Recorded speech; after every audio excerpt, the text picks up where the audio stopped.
আসসালামু আলাইকুম অষ্টম শ্রেণীর শিক্ষার্থীরা, আশা করি তোমরা সবাই ভালো আছো। প্রিয় শিক্ষার্থীরা, এখন আমরা আলোচনা করব 2024 শিক্ষাবর্ষের বার্ষিক সামষ্টিক মূল্যায়নের বিষয়ভিত্তিক নির্দেশনা। বিষয় হচ্ছে জীবন ও জীবিকা, শ্রেণী অষ্টম।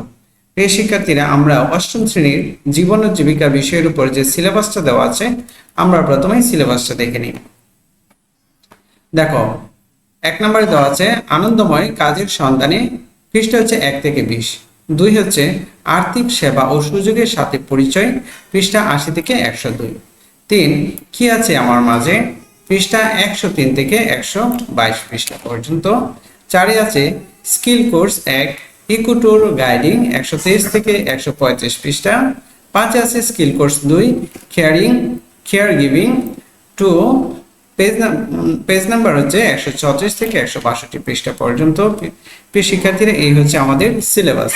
তাহলে মূল্যায়ন কাঠামোটা কিরকম হবে দেখো, শিক্ষণকালীন থাকবে 30% মার্কস, আর সামষ্টিক মূল্যায়নে তোমার 70% অর্থাৎ 70% মার্ক।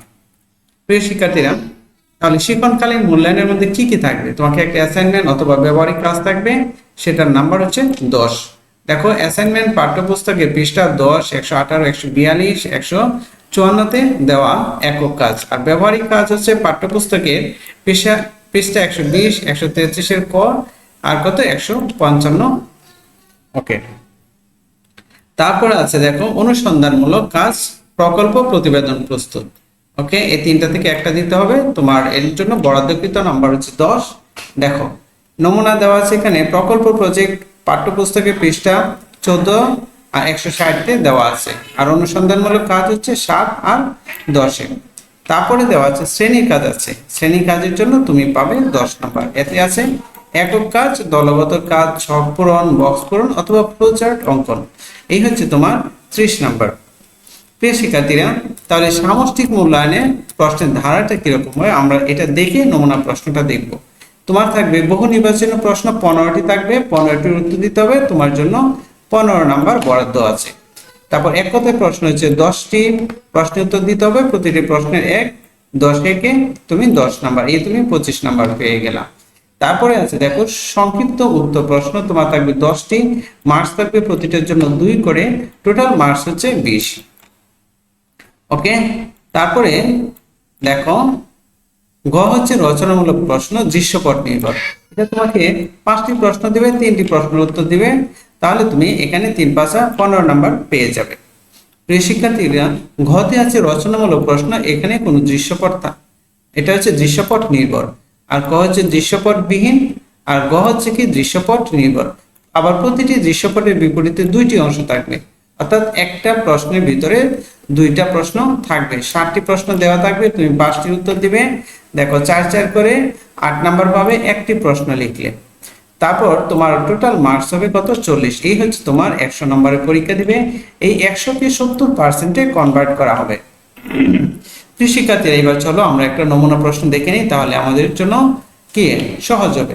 দেখো এখানে দেওয়া আছে, এটি একটি নমুনা প্রশ্ন। এই নমুনা প্রশ্নের আলোকে আপনি এই বিষয়ে আপনার স্বকীয় প্রশ্নপত্র তৈরি করবেন। কোনোভাবেই নমুনা প্রশ্ন হুবহু ব্যবহার করা যাবে না। ওকে, এই হচ্ছে নমুনা প্রশ্ন, বার্ষিক সামষ্টিক মূল্যায়ন 2024, বিষয় জীবন ও জীবিকা, শ্রেণী অষ্টম, পূর্ণমান 100, সময় হচ্ছে 3 ঘন্টা। প্রিয় শিক্ষার্থীরা, প্রথমে বলেছিলাম কি নৈর্ব্যক্তিক প্রশ্ন থাকবে কয়টা, 15 থেকে 15টার উত্তর দিতে হবে, তুমি 15 নাম্বার পেয়ে যাবে। এই হচ্ছে তোমার বহু নির্বাচনী প্রশ্ন 1 2। তোমরা প্রশ্নগুলি একটু দেখে নাও, এটার সমাধান পরে আমরা পরের ভিডিওতে দিব। 3 4, জাস্ট প্রশ্নগুলি একটু দেখে নাও। এই হচ্ছে তোমার 5 নাম্বার, প্রশ্নগুলি তুমি নিজে থেকে পড়ে নাও। ওকে, তারপরে দেখো এই হচ্ছে 7, এখানে 4টা অপশন দেওয়া আছে, সঠিক অপশনটা তুমি লিখবে।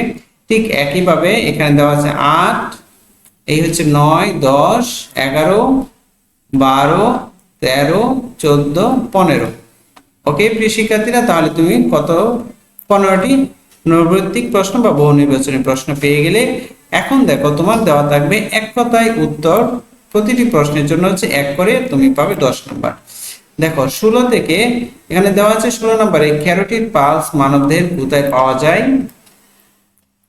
17 হচ্ছে রাতারগুল বাংলাদেশের কোথায় অবস্থিত। 18 একজন কেয়ার গিভিং হিসাবে পরিবার শিশুদের সাথে কোন কাজটি বর্জনীয়? স্টেথোস্কোপ কি কাজে ব্যবহার করা হয়? বাংলাদেশের কোন সমুদ্র সৈকতের দিগন্ত থেকে সূর্যোদয় সূর্যাস্ত দুটি দেখা যায়? তারপরে 21 হচ্ছে যে বীমা কি ধরনের আর্থিক ব্যবস্থাপনা? সিএমএসএমই ঋণ কি ধরনের ঋণ? কোন ধরনের বিনিয়োগ সবচেয়ে নিরাপদ বা ঝুঁকিমুক্ত? পারিবারিক মজুদ ব্যবস্থাপনার ক্ষেত্রে প্রধান বিবেচ্য বিষয় কি? আর 25 হচ্ছে একজন সুস্থ ব্যক্তির রক্তে কাঙ্ক্ষিত অক্সিজেন মাত্রা কত হওয়া উচিত? প্রিয় শিক্ষার্থীরা, তোমরা বইটা যদি ভালো করে পড়ো তাহলে তোমরা প্রত্যেকটা প্রশ্নের উত্তর অত্যন্ত সুন্দরভাবে দিতে পারবে।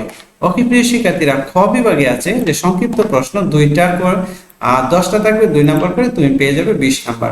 দেখো 1 নাম্বার আছে ইকোট্যুর বলতে কি বোঝায়, উদাহরণ দাও। পারিবারিক খরচ কমানোর কয়েকটি উপায় উল্লেখ করো। কেয়ার গিভিং শেখার প্রয়োজন কেন? 4 নম্বরে আছে আর্থিক সেবাদানকারী প্রতিষ্ঠান সমূহের কয়েকটি সেবা উল্লেখ করো। একজন কেয়ার গিভার হিসেবে শিশুদের স্বাস্থ্যকর অভ্যাস গঠনে তাদের কি কি কাজে সহায়তা করবে? একজন ইকোট্যুর গাইড হিসেবে ট্যুর কনফার্মেশনের জন্য কি কি করবে? 7 নম্বরে আছে দেখো মূল্যবোধ বলতে কি বোঝায়? আমাদের সমাজে প্রচলিত একটি মূল্যবোধের উদাহরণ দাও। কর্ম পরিকল্পনা অর্থাৎ অ্যাকশন প্ল্যানের কয়েকটি সুবিধা উল্লেখ করো। আর্থিক অন্তর্ভুক্তিমূলক সেবা বীমা গ্রহণের সুবিধা কি? 10 নম্বর হচ্ছে ফায়ার ড্রিল বা অগ্নি মহড়ার উদ্দেশ্য কি? প্রিয় শিক্ষার্থীরা, এই 10টা প্রশ্ন দিলে তুমি পেয়ে যাবে 20 নাম্বার। ওকে, তারপর গতে আছে দেখো রচনামূলক প্রশ্ন দৃশ্যপটবিহীন। এখানে কোন দৃশ্যপট নাই, তুমি এখান থেকে 5টি প্রশ্ন দেওয়া থাকবে, তুমি এই 3টি প্রশ্নের উত্তর দিবে। ওকে, 3 5 তুমি পেয়ে যাবে 15 নাম্বার। ওকে প্রিয় শিক্ষার্থীরা, তাহলে আমরা যাই ঘ বিভাগে। ঘ বিভাগ হচ্ছে কি দৃশ্যপট নির্ভর। এখানে একটা দৃশ্যপট দেওয়া আছে দেখো। ওকে, দৃশ্যপট নির্ভর। দৃশ্যপটের আলোকে সন্নিবেশিত প্রশ্নগুলো যে কোনো 5টি উত্তর দাও। প্রতিটি প্রশ্নে 2টি করে অংশ রয়েছে, প্রতিটি প্রশ্নের মান হচ্ছে 4 + 4 8 করে। ওকে, এখানে হচ্ছে এটা হচ্ছে তোমার একটা নমুনা প্রশ্ন। ওকে, এখানে একটা তথ্য দেওয়া আছে, দেখো এটার আলোকে এই প্রশ্নগুলোর উত্তর দিতে হবে। 1 নাম্বার আছে, তারপর এই যে 2 নাম্বার দেখো এখান থেকে শুরু। ওকে, এই হচ্ছে 2। তারপরে দেখো 3 নাম্বারে আছে, এই হচ্ছে তোমার 3 নাম্বার প্রশ্নটা। ওকে, 3 নাম্বার প্রশ্ন। আমি এই প্রশ্নটা পড়লাম না, তোমরা একটু পড়ে নাও, দরকার হলে ভিডিওটা পজ করো অথবা স্টপ করে তোমরা প্রশ্নটি পড়ে নাও। ঠিক আছে, আমি তোমাদেরকে শুধু প্রশ্ন নমুনাটা দেখিয়ে দিচ্ছি, পরবর্তী ভিডিওতে তোমাদের জন্য সমাধান নিয়ে আসবো।